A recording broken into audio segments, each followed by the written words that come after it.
Kemudian ada satu lagi hujah yang biasa digunakan oleh guru-guru, tok-tok guru lama lah. Ini pun kita pernah cerita tentang berat. Yang mana lebih berat?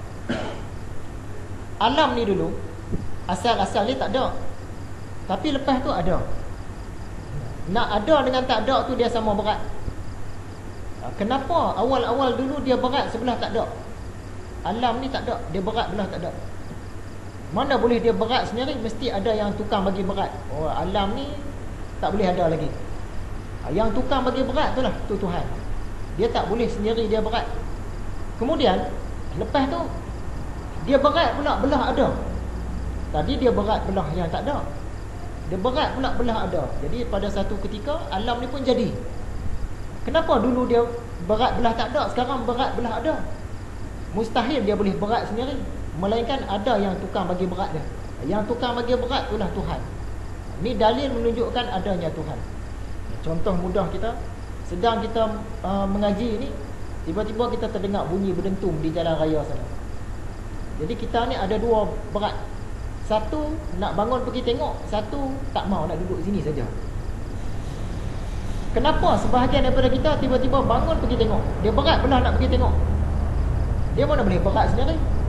Mesti ada yang bagi berat belah nak pergi tengok tu, iaitu diri kita sendirilah, fikiran kita sendiri, hati kita sendiri. Mana boleh kita duduk di sini tiba-tiba terangkat kita pergi, aku tak mau tengok ni, tiba-tiba terangkat pergi tengok. Ataupun ada yang nak pergi tengok tapi tak boleh, terkunci. Dia tak, mesti ada yang bagi berat belah nak pergi tengok baru dia bangun. Yang sebahagian yang tinggal tadi, walaupun dia dengar bunyi berdentum, dia tak mau pergi. Dia berat belah tak mau pergi. Kenapa berat belah tak mau pergi? Mesti ada yang tekan bagi berat belah tu. Yang buat pilihan berat belah itu diri kita. Jadi alam ni pun sama juga. Dulu alam ni tak ada, dia berat belah tak ada. Siapa yang pilih tak ada ni tadi? Yang pilih itulah Tuhan. Kemudian dia berat pula belah ada. Dulu alam ni tak ada, kemudian ada. Siapa yang pilih supaya alam ni ada bagi berat belah sini ni? Yang itulah Tuhan. Jadi mesti ada tukang pilih. Alam ni dia tak boleh ada sendiri ataupun tak ada sendiri. Mesti ada tukang pilih. Dia nak pilih berat yang mana satu. Jadi hujah berat ni biasa guru-guru pondok dulu pakai. Begitu juga dengan gerak dan diam. Makhluk ni dia tak boleh terlepas daripada dua perkara ni. Sama ada gerak ataupun diam. Mana-mana makhluk pun dia mesti tak boleh lepas. Okey, dia diam. Oh, yang tu bergerak. Yang ketiga tak ada. Oh, dia tu antara diam dengan bergerak, tak ada. Ataupun dia dua-dua sekali. Diam pun dia diam, bergerak pun bergerak. Ni mustahil. Dia mesti salah satu. Macam batu. Batu duduk diam, dia tak bergerak, dia mesti salah satu. Lepas tu batu tu berjalan, dia bergerak. Dia dah tak duduk diam.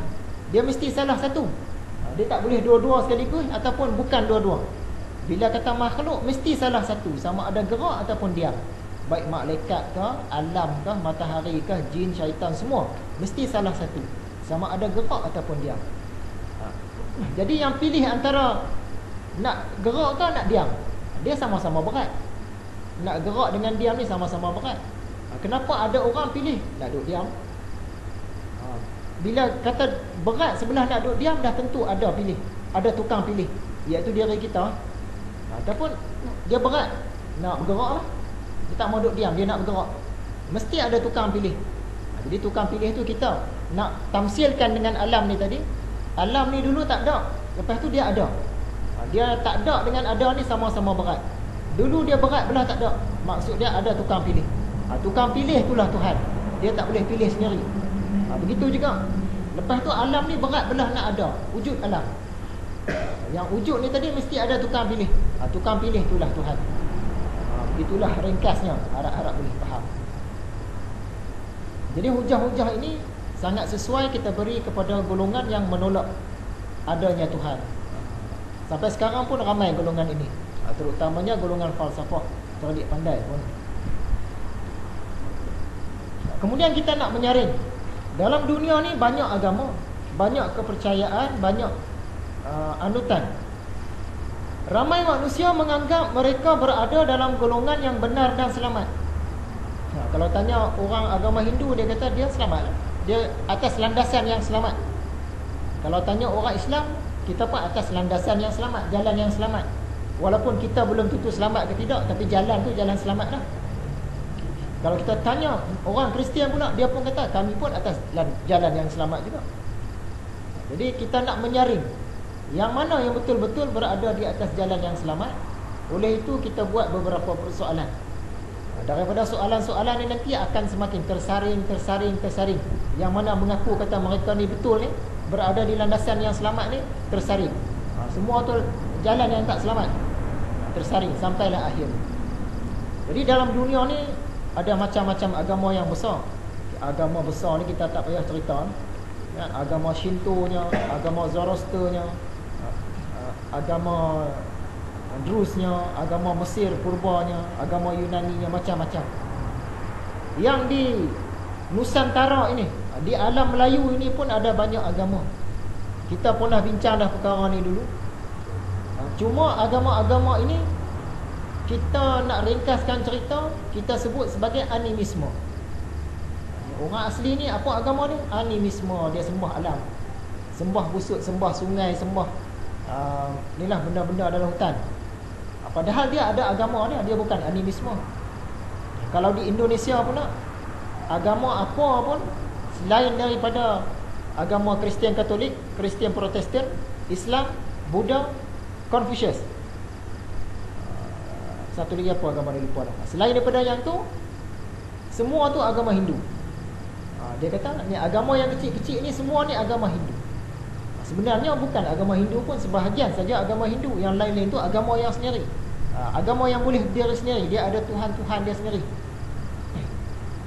Jadi antara agama-agama yang ada di alam Melayu ni, agama Sunda Wiwitan, dia pun sembah Tuhan yang konsep dia dekat-dekat macam Tuhan agama Islam juga. Agama Parmalim, semua di Indonesia. Agama Marapu, bukanlah Marapu, nama agama dia tu Marapu. Agama Kaharingan, agama Kinorohingan, agama Aluk Todolo, agama Lagaligo, agama Kapitayan. Banyak lagi agama. Kalau di Indonesia dia kata semua ini Hindu. Padahal bukan semua Hindu. Dia ada agama masing-masing, tapi nak ringkaskan cerita. Kalau di Malaysia ni kita kata animisme. Padahal mereka ada agama dia sendiri. Jadi sekarang nak menyaring. Jadi kita nak saring ni antara soalan yang sesuai lah. Bukanlah satu-satunya soalan. Antara soalan-soalan yang sesuai, yang pertama kita tanya, sejauh mana anda percaya bahawa Tuhan ni ada? Sekiranya dia jawab A, saya tak percaya kewujudan Tuhan, dia tersaring. Maksud dia bukan berada di atas landasan yang benar, tersaring dah. Ataupun dia jawab yang B, saya tak pasti sama ada Tuhan ni wujud ke tidak. Nak kata wujud pun tak apa berani, nak kata tak wujud pun tak berapa berani. Yang ni pun tersaring. Dah tentu dia duduk di atas landasan yang salah. Melainkan dia jawab yang C. Yang C dia jawab dengan yakin, saya yakin Tuhan memang ada. Tak kira dia agama apa sekalipun. Bila dia jawab yang C tadi, saya yakin Tuhan ada, maksudnya dia boleh pergi ke pusingan yang kedua. Yang kalau dia jawab yang A dengan B tadi, yang tu pusingan pertama pun gagal lah. Tengok soalan yang kedua pula. Sejauh mana anda percaya bahawa seluruh alam makhluk ini ada penciptanya? Alam ni ada yang tukang buat, percaya ke tidak? Kalau dia jawab A, saya tak percaya kewujudan pencipta alam ini, maksudnya alam ini terjadi dengan sendirinya, ataupun alam ini sudah sedia ada sejak awal lagi, sejak azali memang dah ada dah, tak ada siapa-siapa cipta. Kalau dia jawab yang tu, dia dah tersaring, salah. Ataupun dia jawab B, saya tak pasti dah alam ni ada yang cipta ke ataupun tidak, jadi sendiri ke atau macam mana, dia tak pasti. Yang ni pun tersaring. Melainkan dia jawab yang C, dia kata saya yakin alam ni ada pencipta ni. Dia jawab yang C, dia boleh masuk pusingan seterusnya. Persoalan yang ketiga, menurut anda, adakah pencipta itu juga mentadbirkan alam ini?